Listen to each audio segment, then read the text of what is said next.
Essa é uma história de superação. Se você gosta de superação, senta que você vai ouvir uma das histórias mais importantes que o Brasil já conheceu. O menino estava para nascer. O seu pai faleceu antes do nascimento. A sua mãe faleceu 2 anos após o seu nascimento. Ele foi morar com o avô, mas esse avô também veio a falecer. E ficou aos cuidados do tio até os seus 16 anos. Essa história é a história de um homem que é conhecido como o pai das telecomunicações brasileiras e ainda tem até um estado brasileiro com o seu nome. Mas para você conhecer essa história, precisamos voltar a 160 anos atrás. O ano é 1865. A cidade é Santo Antônio de Leverger. O estado é o Mato Grosso. E foi nesse ano, no dia 5 de maio, que nasceu o menino Cândido Mariano da Silva, o Marechal Rondon. Não sei se você sabe, mas o nome dele não é Marechal e muito menos Rondon. Marechal é o nome dado a uma alta patente do exército e Rondon é o sobrenome de um tio que cuidou dele desde a infância até a sua juventude. Naquela época, quem governava o Brasil era o Dom Pedro II. Parece muito antigo, mas nem tanto.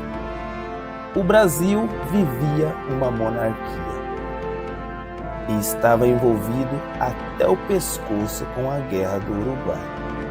Mas o menino precisava nascer, pois o seu futuro seria brilhante e o Brasil iria precisar e muito desse garoto. Sua família era muito humilde financeiramente. Seu pai faleceu antes mesmo de o menino nascer. Ele faleceu em 1864 e foi muito triste nascer sem conhecer o pai, eu imagino, mas o pior ainda estava por vir. Com 2 anos de vida, o menino perde também a sua querida mãe, vindo a ser amparado por um avô, e esse avô também não durou muito, e o menino veio a ficar aos cuidados de um tio paterno que o criou até a sua mocidade. O nome do tio era Manuel Rodrigues da Silva Rondon. A consideração e respeito pelo tio foi tanta que ele adicionou Rondon, que era o sobrenome do tio, ao seu nome. E foi com esse nome que ele foi e é conhecido até os dias atuais. Aos 16 anos, o menino Cândido entra no Exército Brasileiro. E lá ele começa o seu desenvolvimento físico e intelectual. Em 1881, ele se incorpora ao 3º Regimento de Artilharia a Cavalo do Exército. E mais tarde, ele ingressa na Escola Militar do Rio de Janeiro, escola em que ele se formou e bacharelou em Ciências Físicas e Naturais. Era o pontapé inicial de uma brilhante carreira, mas o trajeto era longo e a vida não seria nada fácil. Em 1888, ele já era o subtenente do Exército. Enquanto isso, o Brasil marcava a história por abolir a terrível escravatura nacional. Ele foi um dos defensores das ideias republicanas e abolicionistas da época, participando diretamente na derrubada do regime monarquista do Brasil. Foi quando veio abaixo o reinado de Dom Pedro II. Após esse período, ele se tornou ajudante da comissão da construção das linhas telegráficas de Cuiabá a Registro do Araguaia. E essa foi a primeira linha telegráfica do estado do Mato Grosso. E isso ocorreu em 1890. Em 1891, Rondon iniciou a estrada que ligava Cuiabá ao Rio de Janeiro.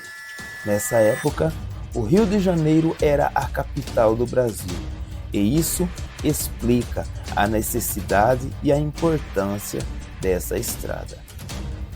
Antes da construção da estrada, o único trajeto para chegar à capital era apenas por vias aquáticas.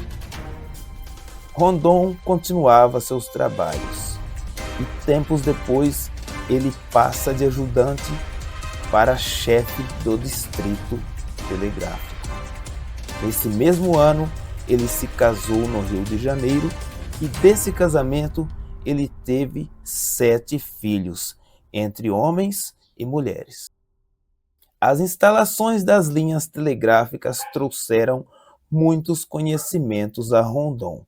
Durante o período entre 1900 e 1906, ele ficou encarregado de fazer as instalações do Brasil até a Bolívia e também até o Peru. E nisso aconteceu algo muito surpreendente. Ao fazer as instalações, ele teria conhecido uma tribo chamada Índios Bororós. Essa tribo era considerada muito perigosa na época, mas com Rondon o assunto foi diferente. E ao invés de rejeição, ele foi muito bem recebido por eles. E devido à confiança, eles se juntaram à equipe Rondon e juntos terminaram as instalações naquela região. Rondon também descobriu novos rios, montanhas e lugares tão incríveis que arriscou mesmo até nomeá-los, já que era o primeiro a descobri-los. Ele também ligou Cuiabá ao estado do Acre, que na época era recém-anexado ao território brasileiro. E o presidente da época era o Afonso Pena. Esse foi o que nomeou Rondon aos serviços das instalações. Rondon foi o responsável por estender as linhas telegráficas entre Cuiabá e Amazonas.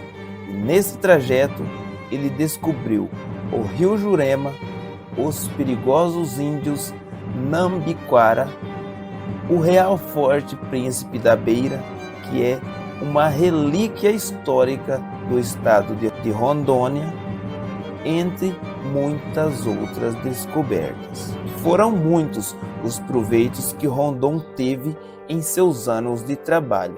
Durante esse período, ele foi nomeado a major do Corpo de Engenheiros Militares e foi responsável também pela instalação das linhas telegráficas em Santo Antônio da Madeira, que é a atual Porto Velho, a capital de Rondônia. E esse foi o pontapé inicial para o desenvolvimento do estado de Rondônia. O ano era 1909 e Rondon e sua equipe iniciam um dos trajetos mais complicados até então. A missão era partir de Itapirapuã, em Tangará da Serra, até o Rio Madeira. O trajeto foi tão demorado e complicado que acabaram todos os seus suprimentos, a ponto de eles terem que recorrer à caça para sobreviver. E o cansaço veio e seus homens ficaram esgotados. Mas eles eram heróis, e heróis nunca desistem. Eles logo arrumaram uma estratégia, criaram barcos e outras estratégias e chegaram ao destino final, o famoso Rio Madeira. Foi nesse duro trajeto que Rondon descobriu o enigmático Rio da Dúvida. Apesar de parecer divertido, o trajeto era extremamente arriscado. Eles tinham que enfrentar doenças, insetos, acidentes de trabalhos, afogamento, ataques de índio e tudo o que se possa imaginar. Afinal, não havia nenhuma comunicação. Se algo de errado acontecesse, certamente seria muito dificultoso o resgate. Era uma missão apenas de ida e volta, sem intervalo. Na época, muitos acreditavam que eles estivessem mortos devido à demora, mas eles voltaram para o Rio de Janeiro com vida e foram recebidos como heróis pelo então presidente Nilo Peçanha, que os receberam. Após a missão, Rondon foi nomeado ao cargo de primeiro diretor do Serviço de Proteção ao Índio. As coisas estavam tudo sob controle. Porém, em 1913, Rondon e sua equipe inicia mais uma missão. E nessa missão, Rondon foi atingido por uma flecha envenenada que partiu dos Inhambiquaras. Apesar da violência, a bandoleira de couro de sua espingarda o salvou da morte, e Rondon ordena que seus homens não contra-atacassem os índios. Segundo ele, era preferível morrer a ter que tirar a vida de alguém. Talvez isso explica Rondon ser nomeado a primeiro diretor do Serviço de Proteção ao Índio. Rondon dá um intervalo na sua missão, e nesse período ele conheceu o Theodore Roosevelt. Esse, por sua vez, era na época o ex-presidente dos Estados Unidos e contava com uma invejável carreira militar e também um importante historiador dos Estados Unidos. Após conhecer Rondon, Theodore quis acompanhar Rondon para conhecer o tal Rio da Dúvida, e nessa aventura as coisas se agravaram. O tempo programado para conhecer o tal Rio da Dúvida extrapolou os limites e todos os envolvidos adoeceram a ponto de causar mais atraso ainda no trajeto. Apenas Rondon não ficou doente nesse período, e o que era para ser uma aventura virou um pesadelo para o ex-presidente Roosevelt.